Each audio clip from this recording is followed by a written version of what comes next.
అందరికీ నమస్కారం. Telugu one daily news bulletin కి స్వాగతం. జనవరి 8, 2021 ఈనాటి ముఖ్యాంశాలు. విజయనగరం రామతీర్థం వద్ద తీవ్ర ఉద్రిక్తత నెలకొంది. కొండపైకి ర్యాలీగా వెళ్లేందుకు బీజేపీ శ్రేణులు యత్నించాయి. వారిని పోలీసులు అడ్డుకున్నారు.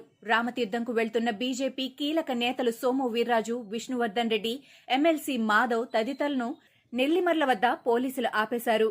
వారు ముందుకు వెళ్లకుండా బ్యారికేడ్లను అడ్డుగా పెట్టారు. ఈ క్రమంలో బీజేపీ నేతలకు పోలీసులకు తోపులాట జరిగింది. తోపులాటలో సోము వీర్రాజు సొమ్మసిల్లి పడిపోయారు. దీంతో అక్కడ తీవ్ర ఉద్రిక్తత నెలకొంది. ప్రభుత్వం పోలీసులకు వ్యతిరేకంగా బీజేపీ శ్రేణులు నినాదాలు చేశాయి. ఎన్టీఆర్ 25వ వర్ధంతి సందర్భంగా ఈ నెల 18న హైదరాబాద్ బేగంపేట రసూల్పురాలోని ఎన్టీఆర్ విగ్రహం నుంచి నక్లెస్ రోడ్డులోని ఎన్టీఆర్ ఘాట్ వరకు అఖిల భారత ఎన్టీఆర్ అభిమాన సంఘం ఆధ్వర్యంలో ఎన్టీఆర్ అమరజ్యోతి ర్యాలీ నిర్వహిస్తున్నారు.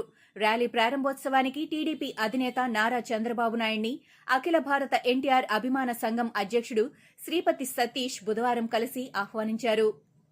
తెలంగాణ హైకోర్టు మొదటి మహిళా ప్రధాన న్యాయమూర్తిగా జస్టిస్ హిమా కోహ్లీ గురువారం ప్రమాణ స్వీకారం చేశారు. గవర్నర్ తమిళసై సౌందర్యరాజన్ రాజ్భవన్లో జస్టిస్ హిమా కోహ్లీతో ప్రమాణ స్వీకారం చేయించారు.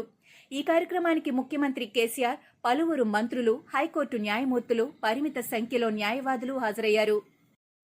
తెలంగాణ సీఎం కేసీఆర్ బంధువుల కిడ్నాప్ కేసులో ఏపీ మాజీ మంత్రి అఖిలప్రియ దాఖలు చేసిన బెయిల్ పిటిషన్పై విచారణను సికింద్రాబాద్ కోర్టు శుక్రవారానికి వాయిదా వేసింది. కౌంటర్ దాఖలు చేయాలని పోలీసులకు సికింద్రాబాద్ కోర్టు ఆదేశించింది.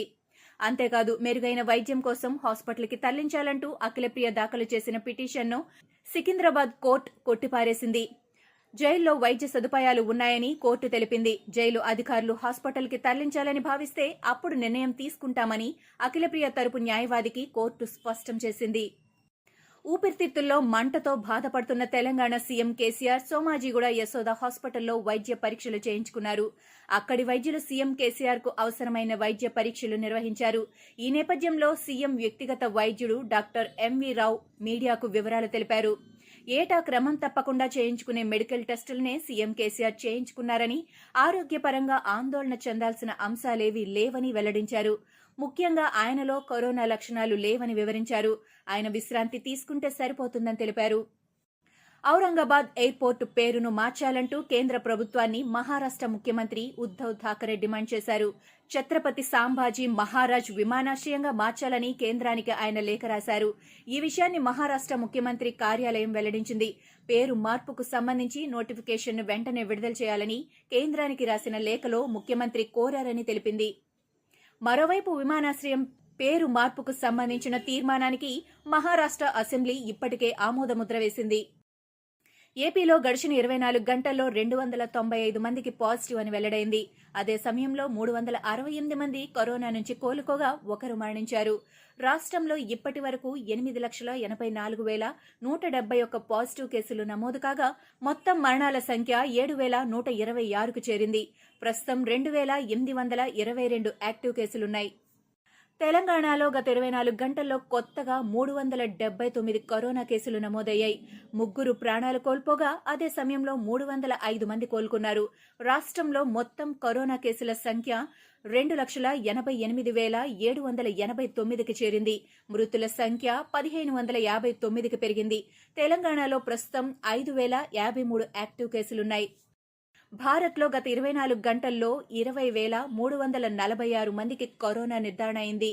222 మంది కరోనా కారణంగా మృతి చెందారు.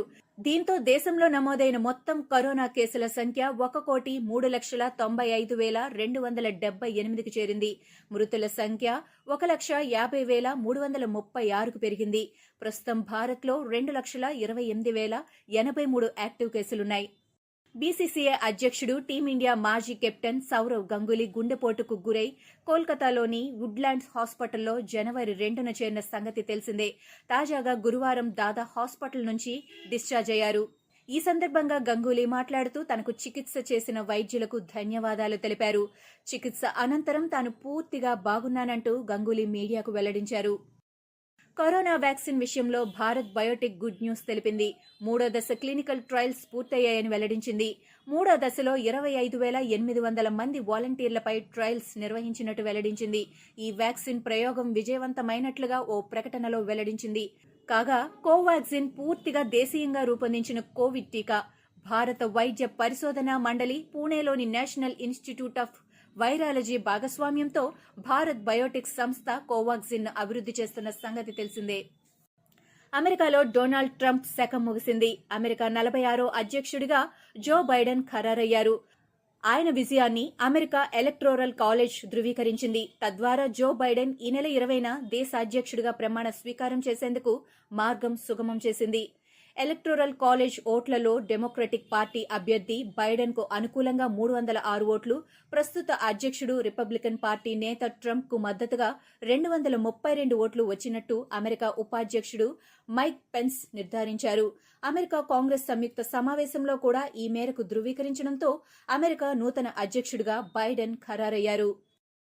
అమెరికా అధ్యక్ష పదవి నుంచి త్వరలో వైదొలగబోతున్న డొనాల్డ్ ట్రంప్ అరెస్టుకు ఇరాక్ కోర్టు వారెంట్ జారీ చేసింది. Iranian general, Iraqi militia leader హత్య కేసులో ఈ అరెస్టు వారెంట్ జారీ అయింది. బాగ్దాద్ కోర్టు మీడియా కార్యాలయం తెలిపిన వివరాల ప్రకారం జనరల్ ఖాసిం సోలిమనీ అబూ మహ్దీ అల్ మహండిస్ గత ఏడాది జనవరిలో జరిగిన డ్రోన్ దాడిలో మరణించారు. ఈ సంఘటనపై దర్యాప్తు జరిపిన Baghdad investigative court judge America అధ్యక్షుడు డొనాల్డ్ ట్రంప్ పై అరెస్టు వారెంట్ జారీ చేశారు. ఇవి ఈనాటి ముఖ్యాంశాలు. మరికొన్ని ముఖ్యాంశాలతో మళ్లీ రేపు కలుద్దాం.